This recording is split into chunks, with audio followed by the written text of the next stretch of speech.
Bene data bakundwa b'umwami Yesu Kristo, mwese abakurikira izi nyigisho tubahaye ikaze mu biganiro bya Saveur Divine.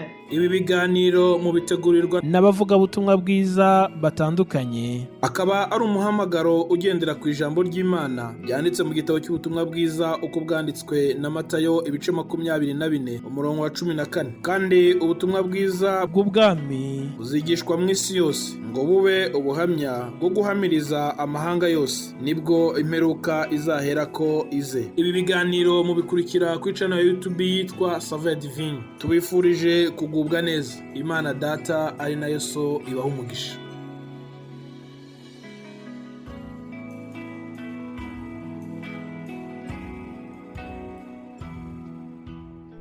Amahoro bakundwa bene data, ndabasuhuje mu izina rya Yesu Kristo.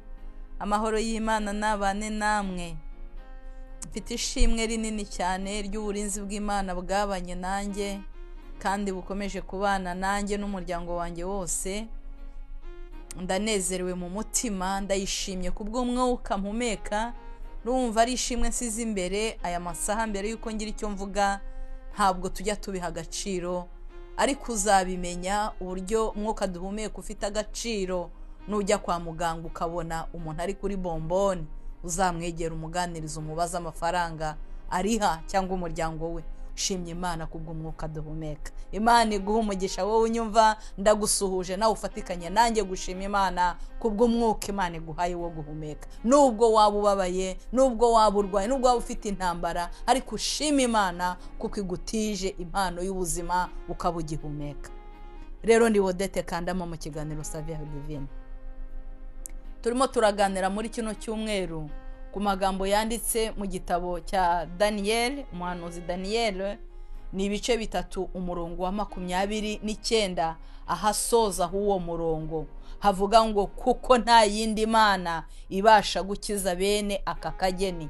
Reka dusome uwo murongo hose. Handitswe ngo nicyo cyatumye nca iteka ni Nebukadinezari, umwami wariho muri icyo gihe, kugira ngo umuntu wese wo mu moko yose y'indimi zitari zimwe uzavuga nabi Imana ya Saduraka na Meshake na Abedinego azatemagurwe, kandi urugo rwe ruzahindurwe nk'icyavu, kuko ari nta yindi mana ibasha gukiza bene aka kageni.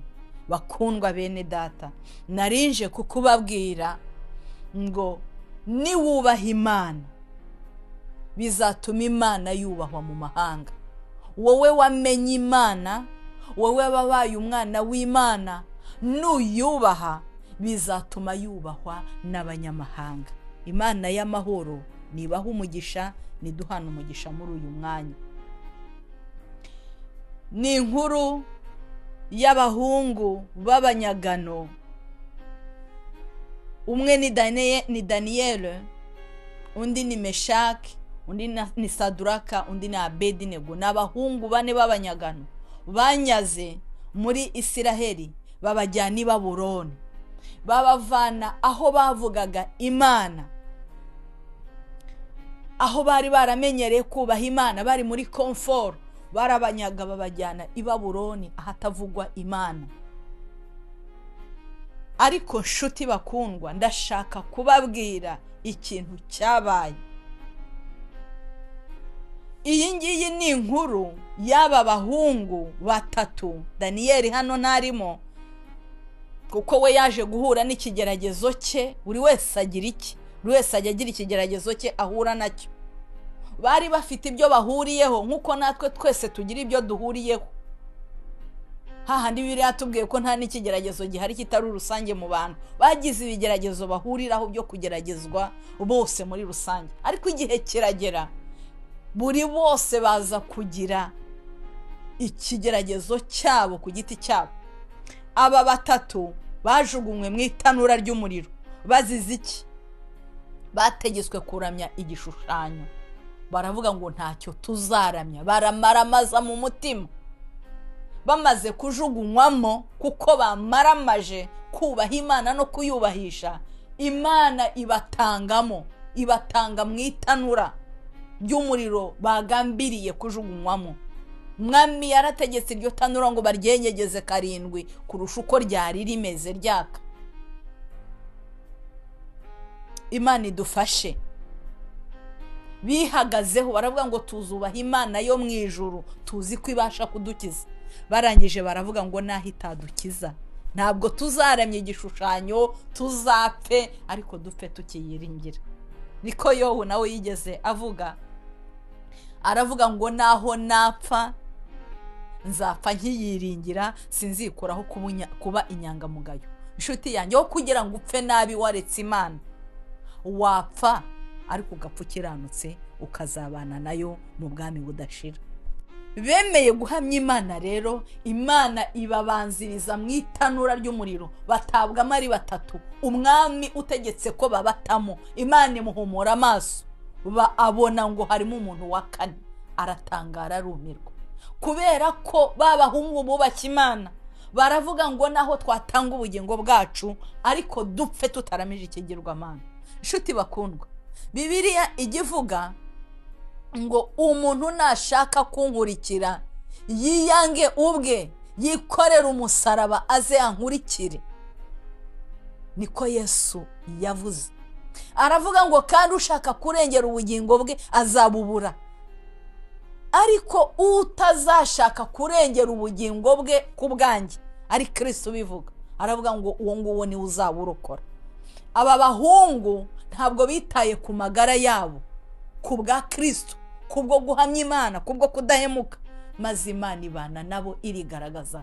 Nebukadinezari ngo arebye mu itanura abona ngo haragendamo 4, arahamagara bati ni iki bibaye ko mbona harimo uwa 4 kandi afite ishusho wa 4 nk'iy'umwana w'intama, kandi mbese twajugunyemo bangahe? Bati ni 3. Aratangara arumirwa. Iki gice kiratubwira ngo bavuyemo nta n'umwotsi ubanukaho, nta n'umusatsi wababutse. Naha rero twasomye Nebukadinezari ngo abibone, ngo aratangara, ngo aravuga ngo niyihe Mana ibasha gukiza aka kageni? Ntayo, nta nimwe iriho.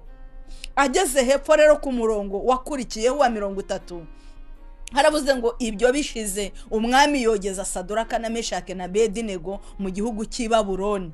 Kandi hatangira uriya murongo wa 29 naho umwami yahise avuga ngo ikindi gihe cyose dusigaranye dufite umuntu uzavuga nabi Imana ya Saduraka na Meshake na Abedinego azatemagurwe n'urugo rwe ruhinduke umwanda. Abahungu bubaka Imana, none yubatswe n'umunyamahanga utaruyizi. Bitumye Imana ihumura umunyamahanga amaso, arareba abona umwana w'intama mu muriro, kuko bubashye Imana bakayinambaho. Mukundwa ni wubaha Imana, Imana izubahwa mu mahanga ku bwawe, izubahwa mu bapagani batayizi ku bwawe.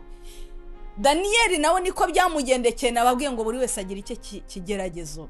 We yatawe mu rwobo rw'intare, bamubujije gusenga, arushaho kubikora, atabwa mu rwobo rw'intare, ariko Imana imubanziriza mu rwobo. Haleluya. Wa mwami Dariyo ngo arazinduka mu gitondo cya kare nijoro ntiyariye. Ni wubaha Imana, abanyamahanga yo bazubaha Imana. Ngo arazinduka kare, hajyaho Daniyeli yatawe, ngo arahamagara ngo mbe Daniyeli mugaragu w'Imana ukundwa cyane, Imana ukorera yabashije kukurinda. Bamuteze umutego umwami, yakundaga Daniyeli, ariko kuko yasinye ngo itegeko ryari ry'abami Medi n'Abaperesi ngo nta washoboraga kurihindura, basaremera bamutamo, ariko amukunda. Ariko arara adasinziriye, atariye, yabuze ibitotsi, azindukirayo mu gitondo cya kare. Daniyeli aramusubiza ngo nta cyaha nagukoreye Nyagasani, n'Imana yanjye ntabwo nayicumuyeho. Yohereje marayika bumba iminwa y'intare. Dariyo nawe aca itegeko, arategeka. Bakundwa bene data, nitwubaha Imana, Imana izubahwa n'abanyamahanga. Mbese izi mbaraga zo kubaha Imana babahungu bazivanye he? Imbaraga zo kudasenga no gupfukamira ikigirwamana bazikuye he? Mbese izi mbaraga Daniyeli zatumye agambirira kunamba ku gusenga kwe zavuye he? Urazisanga mu gice cya mbere cy'icyo gitabo cya Daniyeli umurongo wa 8. Haravuga ngo maze Daniyeli agambirira mu mutima we kutaziyandurisha ibyo kurya by'umwami cyangwa vino yanywaga, aricyo cyatumye yinginga uwo mutware w'inkone kugira ngo atiyanduza. Imbaraga zavuye mbere na mbere mu kugambirira, imbaraga zo guhamya Imana no kuyinambaho zigatuma bubaha Imana. Nuko bakigera muri kiriya gihugu cy'amahanga, bamaze kubona Babuloni, bamaze kubona amakuru yaho uko babaho, bahise bagambira kutazifatikanya nabo, kutazarya ibyaterekerejwe. Bafata umugambi, baragambirira mu mutima. Nugambirira neza, ukagambirira kubaha Imana, ukagambirira kutiyanduza nubwo ibyanduza bihari, bizagushoboza kubaha Imana. Kandi niwubaha Imana izubahwa no mu mahanga yose, izubahwa mu bapagani. Imana nigushyigikire. Turimo turavuga ngo iyo twubashye Imana, Imana yubahwa mu banyamahanga, Imana yubahwa mu batayizi. Ariko imbaraga zo kubaha Imana se zituruka he? Zaturutse kuri aba bahungu. Aho baziturukije nuko bagambiriye mbere na mbere. Gira umugambi ugambirire kutiyanduza, gira umugambi ugambirire kubana n'Imana. Ntiwiyandurishe icyo ari cyo cyose, uhinduke rwose, ugire umutima mushyashya, ntiwishushanye n'iby'iki gihe, uhinduke rwose, ntiwiyanduze, ugambirire neza. Bizatuma Imana ibana nawe, bizatuma Imana igushyigikira. Nta yindi Imana ibasha gukiza, nta yindi Imana ibasha gutabara no kurengera uretse Imana yo mu ijuru. Na Nebukadinezari utaruzi Imana yarabibonesheje amaso ye. Nawe kandi hari ibyo wabonye bikwereka ko nta yindi Imana ibasha gukiza, ibasha kurengera no gutabara uretse Imana twizeye yo mu ijuru. Nkundira ndangirize kuri aya magambo yanditse muri Yesaya, ibice byaho ni 43. Ni Imana ubwayo yabivuze ibibwira Yesaya, umurongo wa 11. Umva ukuntu havuga. Turageza hepfo ku wa 13. Haravuga ngo jyewe, njye ubwanjye ni jyewe Uwiteka, kandi nta wundi mukiza utari jyewe. Ni njye wabwirije iby'agakiza, kandi ndakiza, ndabigaragaza, kandi muri mwe nta yindi Mana yahabaye. Nicyo gituma muri abagabo bo kumpamya ko ari jyewe Mana. Niko Uwiteka avuga. Kandi ko kuhereye aho umucyo wabereyeho ndiwe, nta ubasha gutesha ukuboko kwanjye. Ubwo nzakora umurimo, ninde uzankoma mu nkokora? Bakundwa bene data, Imana ubwayo irihamiriza ko ariyo Mana. Niyo yakoze ibya mbere kuri twebwe, niyo yagize ibyigaragaza, niyo yaturengeye. Gambirira kuyubaha maze uyubahishe mu bapagani. Gambirira kuyubaha maze yubahwe aho ukorera, uko nta yindi Mana ibasha gukiza no gutabara bene aka kageni. Imana y'amahoro nibaha umugisha, Imana y'amahoro nibashyigikire, tubashe twese tugambirire kuyubaha kugira ngo irusheho kubaho mu bapagani no mu batayizi. Imana ibaha umugisha mu izina rya Yesu.